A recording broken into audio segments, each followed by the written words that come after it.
Bonjour à tous, bienvenue dans votre magazine Du beau, du bon, du bien-être. Aujourd'hui, j'ai rendez-vous avec une grande dame au style inimitable et qui a révolutionné la mode, tout particulièrement dans l'univers de la lingerie. Je veux bien sûr parler de Chantal Thomas. Aujourd'hui, cette artiste étend sa palette au-delà de la mode et a un goût très prononcé pour la décoration d'intérieur. Rencontre avec une femme exceptionnelle, juste après le sommaire. Cette semaine, on enfile des bas de soie et on dégaine nos porte-jartelles pour une émission glamourissime avec Chantal Thomas. Puis dans Atelier du luxe, plein feu sur une grande maison de luminaires, art et floritude. Enfin, Lydia Bakri nous donnera un tas d'idées tendances déco à picorer dans les hôtels, bars et restos branchés. Petite leçon de style. Lorsqu'on parle de Chantal Thomas, chaque femme se reconnaît dans ses créations. C'est un peu une révolution féministe à elle toute seule, Chantal Thomas, et on est ravis de l'accueillir aujourd'hui. Bonjour Chantal. Bonjour. Alors dites-moi, on vous admire beaucoup, on admire votre travail. Qu'est-ce que ça vous fait d'être une icône de la mode? Écoutez, j'ai pas vraiment l'impression. Moi, je me rends pas compte parce que j'ai quand même... ça a pris 40 ans de construire la marque... Et l'image, donc ça me fait rien de particulier, je me sens normale. Alors, expliquez-moi un petit peu votre parcours, ça va être difficile de tout retracer en quelques minutes. Oui. Alors, votre papa était ingénieur, maman couturière, et alors vous, dès votre plus jeune âge, vous vous lancez dans la customisation de vêtements, notamment. Vous avez relooké, je crois, votre petit uniforme d'écolière. Ouais, vers 13-14 ans, j'ai commencé vraiment à adorer la mode, qui n'était pas encore formidable pour les jeunes filles, hein, il n'y avait rien de particulier. Et c'est vrai que j'avais l'uniforme bleu marine, j'étais dans une école religieuse, et j'avais fait faire par ma mère, qui était couturière, une jupe culotte, alors que j'avais droit qu'à la jupe plissée. Ouais. Et j'avais un petit gilet bleu marine sur lequel j'avais mis des boutons rouges. Je me suis fait virer. Hein. C'est vrai? Oui. Donc c'était vos premiers pas dans la mode? C'était mal vu, oui. Alors ensuite, dans les années 60, vous avez lancé une première marque, c'était Térébenthine. Absolument. Expliquez-moi un petit peu ce qu'était cette marque. En tout cas, Brigitte Bardot en était fan. Oui, en fait, fin des années 60, vers 67, 68, j'étais jeune, j'avais 18-19 ans. Et j'avais envie de m'habiller différemment, d'être différente des autres. Et j'avais un fiancé qui était aux Beaux-Arts, qui peignait des tissus. Et je faisais faire par ma mère, toujours, des robes très particulières, très différentes de ce qui pouvait exister. Et je sortais beaucoup le soir et tout le monde me disait « c'est formidable, pourquoi tu les vends pas ?» Et un jour, je suis allée voir effectivement la boutique qui était la boutique très à la mode à l'époque, c'était Dorothée Bis, qui m'en a acheté 3. Et parallèlement, j'en ai envoyé à Saint-Tropez, à Jean-Marie Rivière, qui avait la boutique au-dessus du Café des Arts. Et j'en ai envoyé pareil, 3. Et au bout de 8 jours, il m'a appelé, il m'a dit « écoutez, j'en ai vendu une à Brigitte Bardot, une à Michel Mercier et une à je ne sais plus quelle personne, quelle actrice. Donc faites-m'en 20. » Donc ça a été le démarrage, voilà. D'accord. Et alors après 1975, votre propre marque, et là c'est la révolution, vous décidez qu'il faut voir la lingerie, que la lingerie peut être sexy. C'est pas facile à une époque où elle est plutôt pratique, quoi. Oui, c'était une époque où la lingerie, moi, je n'avais pas connu la lingerie parce qu'en fait, ma génération, c'était après que les féministes aient brûlé les soutiens-gorge. C'est ça. Donc, quand on avait 20 ans, on ne portait pas de soutien-gorge, c'était fonctionnel. En fait, on considérait que les femmes qui portaient les soutiens-gorge, c'est parce qu'elles en avaient besoin. Donc, ce n'était pas particulièrement ni féminin, ni sexy, ni mode. Donc, j'ai eu tout à coup envie de remettre au goût du jour cette lingerie que je voyais dans les vieux magazines ou dans les vieux films, des années 30, 40, 50, le côté pin-up. Et j'ai fait de la lingerie que j'ai mis dans mes défilés de prêt-à-porter. Et pendant plusieurs années, en fait, il y avait 2-3 minutes de lingerie dans un défilé de 30 minutes, 45 minutes à l'époque, qui était un défilé de prêt-à-porter. Mais effectivement, toutes les images qui sortaient de mes défilés, c'était la lingerie, parce que c'était la première fois qu'on voyait des filles un peu déshabillées. Quelles étaient les réactions? Très diverses, j'imagine. Très diverses. Il y avait effectivement encore toute la génération de féministes qui étaient scandalisées. Enfin, qui trouvaient ça pas terrible. Et puis, il y avait la jeune génération qui a accroché tout de suite. En fait, je pensais pas du tout au début, quand j'ai mis de la lingerie dans les défilés, je pensais ne faire qu'un accessoire pour accessoiriser le défilé, pour donner une fantaisie des porte-jartelles qui étaient ouverts sur une jupe fendue. Et puis finalement, ça a tout de suite marché parce que, en fait, je pense que les filles de ma génération en avaient envie. Est-ce que vous avez le sentiment que la mode était plus libre avant? Dans les années 70-80, la mode était plus libre. Oui. Vous êtes nostalgique de cette époque? Je suis pas nostalgique parce que je l'ai vécu et que c'était très agréable et qu'on était, en fait, on était très peu de créateurs de mode. On a été toute une nouvelle petite bande dans les années, oui, 75, entre 75 et 85, avec Thierry Mugler, Claude Montana, le début Karl aussi à l'époque, il y avait Sonia Rykiel, on était une petite bande. Et quand il y avait les Fashion Week, il y avait 20 défilés. C'était la famille. Il y en a 100. Oui. Donc c'était la famille, on avait chacun son style très différent, on voulait vraiment on voulait faire un show.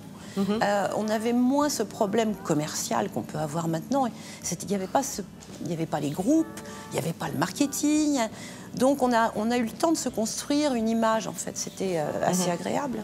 Plus difficile la mode aujourd'hui, alors? La mode aujourd'hui, c'est devenu une très grosse industrie. Oui. Ça l'était déjà sans doute à l'époque, mais je ne me rendais pas compte. Et c'est vrai que c'est maintenant géré par des groupes. Enfin, c'est très différent. Et puis le marketing rentre beaucoup en ligne de compte. Et alors la place de la femme dans tout ça, aujourd'hui, quelle est-elle à votre avis? Écoutez, la femme, je pense que ce qui est formidable, c'est que maintenant, à notre époque, il y a des jolies choses à tous les prix. À l'époque, c'est vrai qu'il y a 20, 25 ans, 30 ans, il y avait de la haute couture, il y avait du prêt-à-porter de luxe, mais il n'y avait pas toutes ces marques qui font effectivement des vêtements plutôt jolis et sympathique. Et je pense que la femme, elle a le choix maintenant. Oui, elle peut mélanger aussi, avoir une pièce très chère avec une pièce pas chère. C'est ce qui est sympa d'ailleurs. Elle peut garder certains vêtements pendant plusieurs années et les accessoiriser différemment. Je pense qu'il y a moins un phénomène d'uniforme. On peut s'habiller comme on veut et on peut s'habiller selon sa personnalité.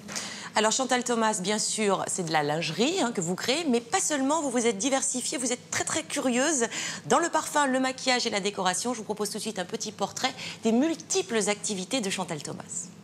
On ne bouge pas. Super. Depuis toujours, Chantal Thomas cache délicatement l'intimité des femmes et lève le voile sur leur féminité. Univers de dentelle, de tulle et de soie, son monde est tantôt romantique ou plus électrique et notre cœur s'y balade aisément. Florilège de son savoir-faire avec une bonne dose d'originalité. Bonjour, vous êtes dans la boutique, ma boutique, la boutique Chantal Thomas, entrez. Nous sommes bien chez la papesse du sous-vêtement, grande prêtresse de la sensualité. Et dans ce boudoir, on ne peut que se sentir féminine. L'univers de la lingerie, je l'ai voulu très intime, avec de jolies lumières. Ça doit être dans des couleurs plutôt rosées parce que ça donne meilleure mine. Une vraie leçon de beauté et de déco. Si j'aime bien travailler dans d'autres domaines, je trouve ça fantastique de découvrir encore. Et je pense que tant que j'aurai la curiosité de faire de nouvelles choses, je travaillerai et je ferai des choses parce que j'aime ça. Nous la suivons donc sur sa toute dernière réalisation, la décoration du Pradet, défilée dans le couloir de l'hôtel. Un style unique, toujours glam et chic. Voilà, ici vous êtes dans la suite opéra. Donc j'ai utilisé tout ce qui m'inspirait, c'est-à-dire la musique avec des instruments de musique, des petits chaussons de danse en papier et une lampe tutu créée par Géraldine Gonzalez, une créatrice que j'aime beaucoup. En fait, j'ai toujours aimé les tutus et le ballet et les danseuses. Pour les rideaux, j'ai trouvé dans des vieux magazines féminins des années 20, des dessins de loges de l'opéra, de dames qui regardent un opéra. Et pour que vos nuits soient aussi douces qu'un ballet... Là, vous êtes dans la chambre. Donc, j'ai utilisé une carte postale ancienne pour faire le fond de lit, en fait, la tête de lit. Et toutes les danseuses mythiques que j'ai fait imprimer sur les coussins pour cette chambre. Et puis aussi des cartes postales anciennes que j'ai fait encadrer. Et puis, j'ai soigné aussi beaucoup le détail. Par exemple, les interrupteurs. Chaque interrupteur est décoré. Alors voilà la salle de bain. Ici aussi, les murs et robinetteries sont capitonnés. Et pour ce qui est du romantisme, elle sait y mettre les formes. Des univers atypiques, pleins de contrastes qui définissent son style.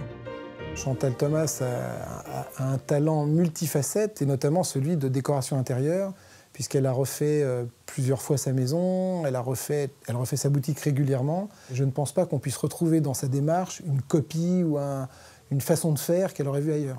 Après une ambiance rose tendre, place au rouge passion. Voilà, vous êtes dans la suite cabaret. Le papier peint, je l'ai fait faire en retravaillant des dessins que j'ai trouvés dans divers magazines. Alors c'est le French Cancan, c'était les petites femmes de Paris en 1900. Et puis j'ai trouvé par hasard, en fait, alors que j'étais en plein travail sur l'hôtel, ce moulin rouge, qui est une pièce ancienne, très artisanale à mon avis, faite en petit miroir, que j'ai trouvé au Puce un dimanche. Et j'étais très contente.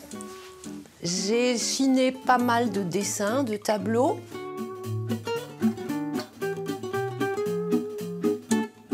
Puis j'ai recréé en fait une loge, la loge des danseuses, avec ses petites lumières pour le maquillage, une coiffeuse qui est assez rare dans les hôtels, parce qu'en général dans les hôtels on ne met pas de coiffeuse. Et qui dit cabaret? Et puis j'ai utilisé aussi les matières que j'aime pour la lingerie, par exemple dans les rideaux, un volant de dentelle de Calais qui fait un peu danseuse de French Cancan aussi. Et aux premières loges. Et donc là voilà, on ouvre les rideaux et on découvre la chambre avec son dessus de lit French Cancan aussi, les gravures que j'ai repris de dessins anciens, du Moulin Rouge et de certains cabarets. Et puis la salle de bain que j'ai voulu ouverte en fait sur la chambre. J'étais aussi inspirée par le film Moulin Rouge. De quoi passer la nuit, la tête dans les étoiles. Chantal Thomas s'investit dans chacun de ses projets. Véritable femme engagée, comme le prouve cette poupée réalisée et vendue aux enchères pour l'UNICEF. Tous les ans, je fais au moins 2, 3, 4 objets, t-shirts, qui sont vendus pour une cause caritative. Alors en tant que créatrice de mode, je le fais avec mes moyens. Mes moyens, c'est de créer un objet, de créer quelque chose. Mais l'engagement, il est général. Tout le monde doit l'avoir, cet engagement. Chantal Thomas a le chic pour nous laisser sans dessus-dessous.